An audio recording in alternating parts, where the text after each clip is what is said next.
నమస్తే, నేను మీ కుప్ప పద్మిని. ఇన్నాళ్ళు మీ సపోర్ట్‌ని నాకు అందిస్తూ, మీ ప్రేమని నాకు అందిస్తున్న ప్రతి ఒక్కరికి కృతజ్ఞతలు. ఇప్పుడు చూడబోతున్న ఈ వీడియో కూడా ఖచ్చితంగా మీకు ఉపయోగపడుతుంది.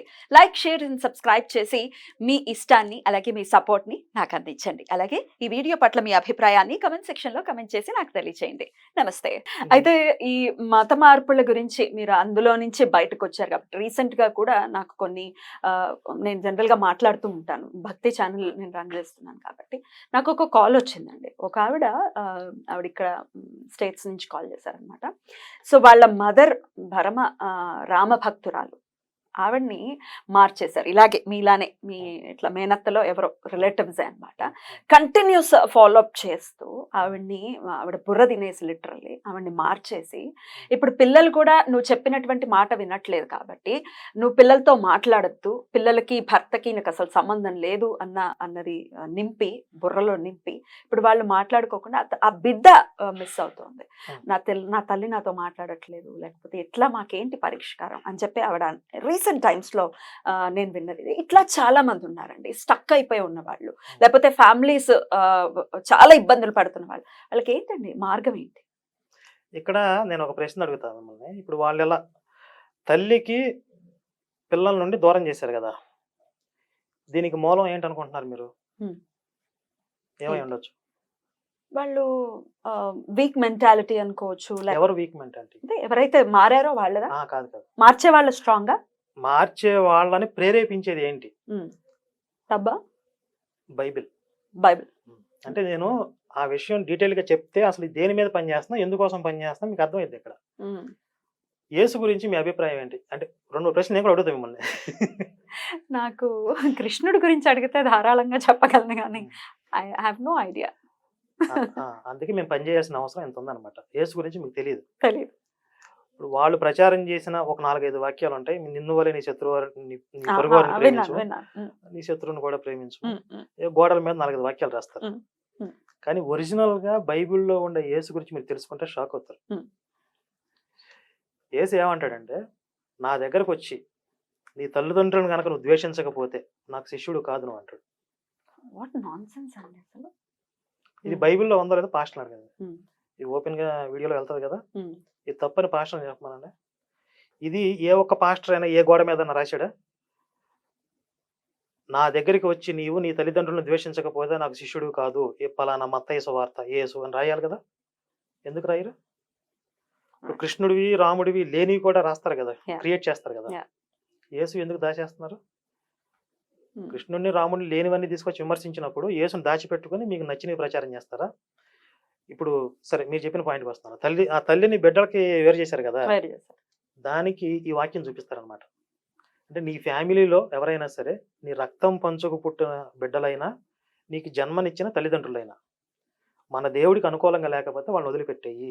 ఇది బైబిల్లో యేసే చెప్తున్నాడు అని చెప్పి వాక్యం తీసి చూపిస్తారు. ఇప్పుడు నాకే ఇది చెప్తే నేను ఫస్ట్ వాడి చెంప పగలకూడదా? ఫస్ట్ విషయం విన్నవాడిది తప్ప, చెప్పేవాడిది తప్ప? 2000 సంవత్సరాల నుంచి మొత్తం ప్రపంచాన్ని ఇన్ఫ్లుయెన్స్ చేస్తున్న ఒక పుస్తకంలో ఉందండి. ఇది ఒక దైవ గ్రంథంగా భావిస్తున్నటువంటి ఒక పుస్తకాన్ని పట్టుకుని ఇలాంటివి చేస్తున్నారు. కరెక్టే ఉంది, కరెక్టే. నేను అడిగేది ఏంటంటే, అది విన్నవాడిది తప్ప, చెప్పిన వాడిది తప్ప. ఇప్పుడు నా దగ్గరికి వస్తే నేను వినను కదా, నేను ఒప్పుకోను కదా. నేను ఫస్ట్ మాతృదేవో భవ పితృదేవో భవ అన్న బ్రాటప్ లో ఉంది. అది వదిలేసి నువ్వు తల్లిదండ్రులను వదిలేయనంటే విన్న నాకు బుద్ధి ఉండాలిగా. ఇక్కడ మీరు మెంటల్లీ స్ట్రాంగ్ గా ఉన్నారు, కానీ ఇప్పుడు మీరు చెప్పిన తల్లి అంత స్ట్రాంగ్ గా ఉండకపోవచ్చు. చూపించగానే అమ్మో దేవుడు మరి ఆయన చెప్తున్నాడు, మరి వినకపోతే నరకానికి పోతానేమో భయపడిద్ది. నరకానికి పోవటం కంటే పిల్లల్ని వదిలేసుకోవటం ఈజీ కదా అనుకోవచ్చు. వీక్ మైండెడ్ చాలా ఉంటారు కదా, అందరూ మనకులాగా ఉండరుగా. ఇదేంటో ఎట్లా చెప్పేవాడు దేవుడు ఎలాగ అవుతాడు అని మనకు అనిపిస్తుంది. చాలా మందికి దేవుడు ఏదైనా చెప్తాడు అనుకునే వాళ్ళు చాలా మంది ఉన్నారు.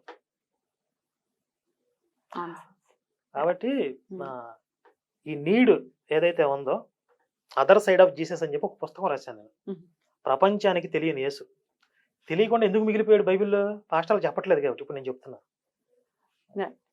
నేనేమంటానంటే, మీరు ఒరిజినల్ బైబిల్ చెప్పి, ఒరిజినల్ యేసుని చెప్పి, నచ్చితే తీసుకోమని చెప్పాలి.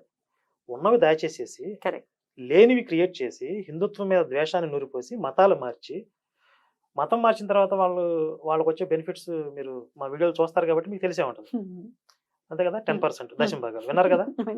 మరి ఈ వీడియోలు చూడకముందు మీకు ఆ విషయం తెలుసా? తెలియదు. తెలియదు కదా. తెలియదు. సాక్ష్యం చెప్పాలి. నేను ఎదుర్కొన్నానండి ఇది అందరూ ఎదుర్కొంటారేమో. నాకు ఒక స్కిన్ డిజీజ్‌తో నేను బాధపడ్డాను. సుమారుగా 10 ఇయర్స్ ఏవో బాధపడ్డాను. అప్పుడు మరి మనం మన హైందవుల్లో మన బ్రాటప్‌లో ఏముంది? ఈశ్వరుడు సర్వాంతర్యామి అని మనం భావిస్తాం. ఇందుగలడు అందులేడని సందేహం వలదు అని అన్నప్పుడు నమ్మాము. ఈశ్వరుడు ప్రతి పుట్టలోను, చెట్టులోను, అన్నిట్లోనూ ఉన్నాడని నమ్ముతాం. వరాహిదేవి మరి వరాహ రూపంలో ఉంటే దేవుడని మనం కొలుస్తాం. సో మన బ్రాటప్‌లో ఉంది కాబట్టి ఈ కష్టం నుంచి ఎలా బయటపడాలి? 10 ఇయర్స్ నేను చాలా మదన పడ్డాను. ఎట్లా బయటపడాలంటే వన్ ఆఫ్ మై ఫ్రెండ్స్ తీసుకెళ్లారనమాట. చర్చికి తీసుకెళ్తే నేను సండే ఒక మీరు రోజు కూడా వెళ్ళారు అయితే. వెళ్ళా చర్చ్ కాదు అది, సమ్ షెడ్ అక్కడ ఇక్కడ గణపతి కాంప్లెక్స్ దగ్గర షెడ్ లో అన్నమాట. సో నేను ఏమిటిది సండే ఏం మాట్లాడుకుంటారు వీళ్ళని చెప్పి వెళ్ళాను. బ్యాక్ కూర్చుని వింటున్నా. వాడు ఎప్పుడైతే వేరే దేవుళ్ళన్నీ దేవుళ్ళు కాదు అనగానే నాకు బుర్ర తిరిగిపోయి ఇది పెద్ద అన్నాడా? దరిద్రం అన్నాడు 100% అన్నాడు. బుర్ర తిరిగిపోయి ఈ దరిద్రాలన్నీ మనకెందుకు నాయన అని చెప్పి నేను బయటకు వచ్చేసాను. బట్ తర్వాత వాళ్ళు ఏదో ఆయిల్స్ ఇవ్వటము, ఆయిల్ పెట్టుకోండి ఇదేదో ఏమంటారు దాన్ని, ఏదో Prayer. నేను ప్రేయర్ ప్రేయర్ చేసిస్తున్నాను కాబట్టి తగ్గిపోతుంది, ఇట్లాంటివి ఏవో ట్రై చేశారు. తర్వాత ఒక ఆవిడ నన్ను సిస్టర్ అని పిలుస్తూ చాలా నన్ను అంటే మీకు తగ్గిపోవటం కోసం నేను మిమ్మల్ని ప్రేయర్లో పెట్టాను, మా టీం అందరూ ప్రేయర్స్ చేస్తున్నారు, మీకు ఫాలో అప్ అండి ఎంత పర్ఫెక్ట్ ఫాలో అప్ లో ఉంటారంటే 10% చాలా గట్టిగా ఉంది కాబట్టి వాళ్ళ ఫాలో అప్స్ కూడా అలాగే ఉంటాయి కొత్తగా వచ్చిన వాళ్ళ మీద బాగా కాన్సన్ట్రేషన్ చేస్తారు. డెఫినెట్లీ. సో నన్ను ఫాలో అప్ చేసి మేము ఇలా ప్రేయర్ చేసాం, మీకు ఇప్పుడు ఎలా ఉంది అని అంటే తగ్గింది ఎప్పుడు లేదు, నాకు ఎప్పుడు తగ్గలేదు. చెప్పేదాన్ని అలాగే, నాకేం తగ్గలేదండి. మీకు తగ్గిపోతుంది, నేనైతే సరే మీకు తగ్గట్లేదు అంటున్నారు కాబట్టి ఇంకొంచెం స్ట్రాంగ్గా నేను ప్రేయర్స్ చేస్తాను, మీకు తగ్గితే మీరు వచ్చి సాక్ష్యం చెప్తారా? ఏమిటి సాక్ష్యాలు చెప్పడం? నేనేమన్నా నేరం చూసానా, ఘోరం చూసానా? నాకు ఈ సాక్ష్యాలు వద్దు, మీరు తగ్గించడాలు వద్దు, మీరు నన్ను వదిలేండి అని నేను వదిలించుకున్నాను. This is what happened. So మీరు కూడా బాధితురాలే. నేను నా దరిదాపుల దాకా వాళ్ళు బాధితురాలు రాలేదు, అంటే బాధింప- వలేశారు, పడలేదు. పడలేదు. ఉమ్. ఇట్లా జరిగింది నా త్రుటిలో లైఫ్ తప్పిన ప్రమాదం అంటారు కదా. మీరు కొంచెం మెంటల్లీ వీక్ గా ఉంటే వేస్తాడు. త్రుటిలో తప్పిన ప్రమాదం. ఆ ప్రమాదం ఎలా తప్పింది అంటే నేను నా కృష్ణుడిని, నా రాముడిని నేను బలంగా నమ్ముతున్నాను. వాళ్ళు ఏదో ఒక రూపాన్ని నా కృష్ణుడు ఖచ్చితంగా నాకు ఒక పాత్ చూపిస్తాడని నేను నమ్మాను గట్టిగా. తర్వాత నేను ఆలోచించా, ఎందుకు నేను ఇలా ఆలోచిస్తున్నాను, కష్టం అనేది వస్తుంది, రోగమే కదా తగ్గుతుంది కదా, స్కిన్ డిజీజే కదా తగ్గుతుంది కదా అని మెల్లమెల్లగా ఈ సాక్ష్యాలు చెప్పడం ఏంటండి? సాక్ష్యాలు అంటే క్రియేటెడ్ దొంగ సాక్ష్యాలు అంటే ఇప్పుడు మీరు అన్నట్లుగా మీరు ఏదో ఒక ఇబ్బందికర పరిస్థితుల్లో అక్కడికి వెళ్ళారు, మీరు ఆల్రెడీ మళ్ళీ ట్రీట్మెంట్ కూడా తీసుకుంటూ ఉండొచ్చు. ఒక పక్క ట్రీట్మెంట్ అవుతుంది, తీసుకుంటారు కదా. నేను వెళ్ళలేదు సాక్ష్యం చెప్పడానికి, ఎక్కడికి వెళ్ళలేదు, ఓ షెడ్కి వెళ్ళాను అంతే. అయితే ఈ ట్రీట్మెంట్ తీసుకోవడం వల్ల కూడా కొన్ని తగ్గుతాయి కదా, అప్పుడు వాళ్ళ ఖాతాలో వేసుకుంటారు, దీని వచ్చి సాక్ష్యం చెప్పంటారు. లేదా జూనియర్ ఆర్టిస్టులను తీసుకొచ్చి సాక్ష్యాలు చెప్పేస్తారు. ఏంటంటే అద్భుతాలు 2000 సంవత్సరాల నుంచి వీళ్ళు జనాలు ఎలా మోసం చేస్తున్నారంటే మిరాకిల్స్, ఇది చాలా పెద్ద విషయం. ఈ మిరాకిల్స్ పేరుతో జనాలను అట్రాక్ట్ చేస్తున్నారు. అట్రాక్ట్ అంటే ఇది ఒక మార్కెటింగ్ సిస్టమ్ అన్నమాట. మీరు జాయిన్ అవ్వండి, ఇంకొక ముగ్గురిని జాయిన్ చేయించండి. చైన్ సిస్టమ్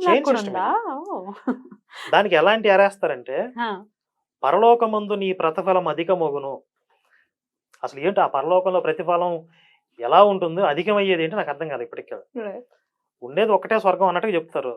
పరలోకంలో నీ ప్రతిఫలం అధికమగును అంటే 2 వైన్ బాటిల్స్ ఎక్కువ ఇస్తాడు, నాకు అర్థం కాదు. అంటే ఇంకో నలుగురిని జాయిన్ చేపిస్తే అక్కడ నిన్ను బాగా చూసుకుంటాడు యేసు. లేదా నువ్వు దేవుడికి లెక్క చెప్పాలి, నువ్వు అక్కడికి వెళ్ళి నువ్వు ఒక్కడవే రక్షించబడితే సరిపోయిద్దా? నీ చుట్టుపక్కల వాళ్ళని లాగొద్దా? నీ ఇంటి వెనకాల లాగొద్దా? వాళ్ళందరిని వదిలేస్తావా అని చెప్పి నిన్ను అక్కడ నిలదీస్తాడు యేసు. అప్పుడు నువ్వేం సమాధానం చెప్తావు? అంటే యేసుకి అదే పనిలో ఉంటాడు, నా మతంలోకి అందరిని తీసుకురండి అని చెప్పి అక్కడ కూర్చొని మొత్తుకుంటా ఉంటాడు. ఆ విధంగా ఈ చైన్ సిస్టమ్ అనేది బిల్డ్ చేస్తారు వీళ్ళు. కల్వరి సతీష్ అయితే కొన్ని వాగ్దానాలు రాపిస్తాడు అనమాట.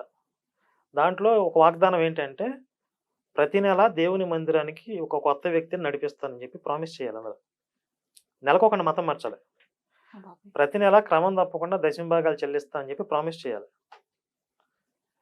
ప్రతి ఆదివారం కానుకను సమర్పిస్తాను ప్రామిస్ చేయాలి. ఇట్లా కొన్ని వాగ్దానాలు రాపిస్తే సంతకాలు పెట్టిస్తారు. అలా ఉంటది. పెట్టే వాళ్ళు కూడా కొంచెం ఆలోచించుకోవాలి, అసలు మనం ఏం చేస్తున్నాం, వాట్ ఈజ్ అవర్ అంటే థాట్ ప్రాసెస్ ఎలా ఉంది మనది అనేది డెఫినెట్ గా ఆలోచించుకోవాలి. స్ట్రాంగ్. బైబిల్లో వాళ్ళని గొర్రెలు అంటారు. కొంతమంది ఐక్యూ లెవెల్స్ నిజంగా అలాగే ఉంటాయి. ఇందులో తప్పే ఉంది, అనే విధంగా అసలు మనం ఫైట్ చేసేది ఎంత మొత్తుకునేది వాళ్ళ కోసమే. మాకేంటి, మేము ఇష్టపూర్వకంగానే దోపిడీకి గురవుతున్నాం, నీకేంటి బాధ అన్నట్టుగా మాట్లాడతారు. మనకి ఏం ఏం చేయాలో అర్థం కదా అక్కడ. ఎగ్జాక్ట్లీ. అయితే ఇందాక నేను అడిగినటువంటి ప్రశ్న ఇప్పుడు ఆల్రెడీ అలా స్ట్రక్ అయి ఉన్నారు. కొన్ని కాల్స్ కూడా నేను విన్నానండి. అంటే ఆల్రెడీ బాప్టిజం తీసేసుకుని మళ్ళీ అక్కడ ఏదో మరి కష్టాలన్నీ తీరిపోతాయన్న ప్రామిస్ లో ఇంకోటో ఏదో చేస్తే వెళ్ళిపోతారు. బట్ మాకు ఇక్కడ మేము ఇమ్మలేకపోతున్నాం, మేము మళ్ళీ వెనక్కి రావాలనుకుంటున్నాం, కానీ వెనక్కి రావడానికి మళ్ళీ వీళ్ళు భయపడుతున్నారు. ఆబ్వియస్ గా భయపడతారు. రావడానికి భయపడిన వాళ్ళు వెళ్తే ఊరుకుంటారా? ఊరుకోరు కదా. మరి వెనక్కి స్టక్ అయి ఉన్న వాళ్ళు ఎలా వెనక్కి రావాలి? మీరు ఘర్వాపసి చాలా అద్భుతంగా చేస్తూనే ఉన్నారు. బట్ అలా మెంటల్లీ ఎలా వాళ్ళు స్ట్రాంగ్ అవ్వాలి? ఎలా బయటకు రావాలి? అంటే వాళ్ళకి ఏదైనా భయాలు ఉన్నాయి మాకు వెనక రావడానికి అని చెప్పి మనల్ని కాంటాక్ట్ అయితే వాళ్ళ భయాలని మేము పోగొడతాం. అంటే ఏవైతే ఉన్నాయో సందేహాలు మనం క్లారిటీ ఇస్తాం. కానీ మాతో మాట్లాడడానికి కూడా భయపడితే మనం ఏం చేయలేం. అసలు మన దాకా రావాలి కదా. సో మీరైతే ఇప్పుడు మీ ఛానల్లో కనిపిస్తున్నటువంటి నంబర్స్ కి కాల్ చేస్తే మీరు హెల్ప్ చేస్తారా? ఖచ్చితంగా. గర్వాపసికి హెల్ప్. ఇప్పుడు మనం గర్వాప్సి అని చెప్పి వీడియోలు చేస్తున్నాం. చాలా కొద్ది మంది మాత్రం బయటకు వచ్చి మాట్లాడుతున్నారు. చాలా మంది ఇంటర్నల్ గా చేంజ్ అవుతున్నారు. అంటే వాళ్ళు ఎందుకని మరి ఓపెన్ గా చెప్పలేకపోతున్నారు? అంటే అప్పటిదాకా వాళ్ళ చుట్టుపక్కల ఈ ఫ్రెండ్ సర్కిల్లో రిలేటివ్స్ లో చాలా గొప్పగా చెప్పుకొని చాలా కొన్ని కామెంట్స్ చేసి ఉంటారు. మేము నమ్మిందే సత్యము, మీరు అంతా ఫేక్ అని చెప్పి. ఇప్పుడు అదంతా ఒట్టిదే బోటకు అని చెప్పి తేలిన తర్వాత కాస్త ఇబ్బంది పడతారు. అందువల్ల మళ్ళీ ఎందుకు, లేదా చుట్టూ ఉండే క్రిస్టియన్ ఫ్రెండ్స్ లో మళ్ళీ మేము బయటకు వచ్చి మాట్లాడితే వీళ్ళకి శత్రువు అవుతాము అది కూడా కొంతమందికి భయాలు ఉంటాయి. కాకపోతే మనకి థ్యాంక్స్ చెప్తారు అంతే. మీ వల్ల మేము నిజం తెలుసుకున్నాం, ధన్యవాదాలు అని చెప్తారు. బయటకు వచ్చి మాట్లాడమంటారు. కొంతమంది ఫోన్ కాల్స్ రికార్డ్ చేసి అంతవరకు పర్మిషన్ ఇస్తారు, ఫోన్ కాల్ వరకు పెట్టండి. ఇప్పుడు మన అవన్నీ ఎందుకు రికార్డ్ చేసి పెడుతున్నాం, ఫోన్ కాల్స్ అయినా వీడియోస్ అయినా అంటే, ఇప్పుడు వాళ్ళు ఏవైతే దొంగ సాక్ష్యాలు ఇప్పుడు నేను యేసు మతంలోకి వచ్చా, నాకు అవి జరిగిపోయింది ఇవి జరిగిపోయింది అని చెప్తున్నారో, మొత్తం డంప్ యార్డ్ లాగా యూట్యూబ్ ఓపెన్ చేస్తే కుప్పలుగా ఉంటాయి ఇవన్నీ. వాటి వల్ల చాలా మంది ఇన్ఫ్లుయెన్స్ అయ్యే అవకాశం ఉంది. కాబట్టి అసలు ట్రూత్, వాస్తవాలు ఏంటి, అందులోకి వెళ్ళిన తర్వాత వీళ్ళు ఎలాంటి బాధలు పడ్డారు, ధైర్యంగా మళ్ళీ వాటన్నిటిని, ఆ బంధనాలన్నింటినీ తెంచుకుని బయటికి ఎలా రాగలిగారు, ఇవి వాళ్ళ అనుభవాలు చెప్తే, ఈ సాక్ష్యాలు కాదు వాళ్ళ అనుభవాలు చెప్తే దానివల్ల ఇంకొంతమంది ఇన్స్పైర్ అవుతారు. డెఫినెట్లీ ఎంతో కొంత ధైర్యం అయితే ఖచ్చితంగా నింపుతుంది. ఏంటి ప్రొసీజర్ ఏముంటుందండి గర్వాపసికి? మా దగ్గర ప్రొసీజర్ అంటూ ఏం లేదు. అంటే మీరు అనేది వైదికంగానా? వైదికంగా ఏమైనా ఉంటుంది? అలా ఏం లేదండి. నేనేం చెప్తానంటే, మీ దగ్గరలో ఉన్న దేవాలయానికి వెళ్ళి నమస్కారం చేసుకోండి. క్షమార్పణ ఎలా చెప్పాలి? మరి క్షమాపణ చెప్పాలి కదా. క్షమాపణ అంటే కొంతమంది మతం మత్తులో ఉన్నప్పుడు దైవదోషం చేస్తారు. దానికే క్షమార్పణ. మన కృష్ణుడు మనకి స్వాతంత్రాన్ని ఇచ్చాడు. ఇది చెయ్యి, ఇలా చెయ్యి అని భగవద్గీతలో చెప్పాడు. నువ్వు ఏదైనా చెయ్యి, కానీ ఇది మాత్రమే చెయ్యి అని చెప్పి ఉన్నాడు, దిశానిర్దేశం చేశాడు.